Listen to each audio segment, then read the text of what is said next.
Hello, bienvenue, ici on parle de Jésus, le chemin, la vérité, la vie. J'espère que vous allez bien pour cette nouvelle semaine. Je rends grâce à Dieu pour vos vies. Et ma prière, c'est que cette semaine, le Seigneur permette que vous ayez la sensation enfin de vivre dans une prière répondue. Une prière que vous faites depuis longtemps, quelque chose avec laquelle vous vous bagarrez.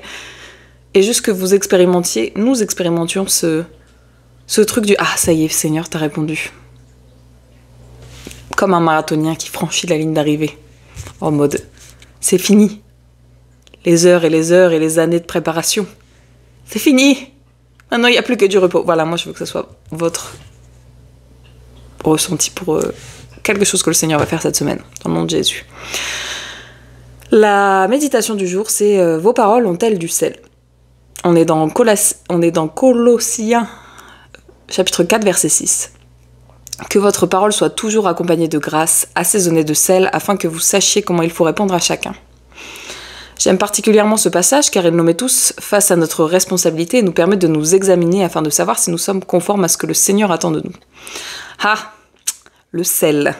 Cet ingrédient est incontournable en cuisine. Qui d'entre nous pourrait d'ailleurs manger un repas sans sel? Le sel a la vertu de relever un plat et lui donne une saveur particulière. Sans lui, le plat serait fade, sans goût, insipide.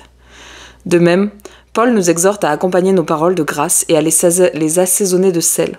En effet, il est question ici d'user non seulement de la sagesse, mais aussi de douceur dans nos réponses.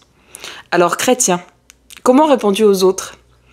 Marie, comment réponds-tu à ton épouse? Épouse, comment réponds-tu à ton mari? Toi, enfant, comment réponds-tu à tes parents?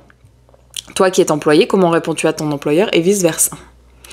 J'en ai personnellement fait l'expérience toutes les fois qu'une personne vous parle durement ou vient vers vous dans une attitude de violence, si vous répondez avec grâce et sel, la personne se calmera tout de suite. Ça marche. Faites le test, mes amis. La prière du jour, c'est Père, aide-moi à parler aux autres avec douceur et sagesse, je veux refléter ton amour. Et la citation, c'est laissez Dieu s'occuper de ce qui vous tracasse, vous serez surpris de voir comment il va résoudre ce problème. Ah! À qui le dit-on? Voilà. C'est tout un débat, hein, ce fait de pouvoir apprendre à parler avec douceur et sagesse. Et c'est quelque chose avec lequel c'est quelque chose pour lequel on doit demander quotidiennement de l'aide au Seigneur. Parce que les bontés les bontés du Seigneur se renouvellent chaque jour. Et en fait, voilà, si vous avez manqué de patience hier avec vos enfants, aujourd'hui est un jour nouveau. Le Seigneur, il est capable de vous donner une nouvelle patience pour cette nouvelle journée et d'effacer ce qui s'est fait hier avec une repentance, après une repentance sincère. Voilà, donc vraiment, je prie que vous ayez à cœur de vous encourager les uns les autres, d'aller bénir des gens par vos paroles qui sont autour de vous. Et vraiment que la grâce du Seigneur soit avec vous. J'ai oublié de vous dire, très important, ce soir, 20h, nous avons rendez-vous avec mon frère Ryan. J'ai trop hâte de vous le présenter.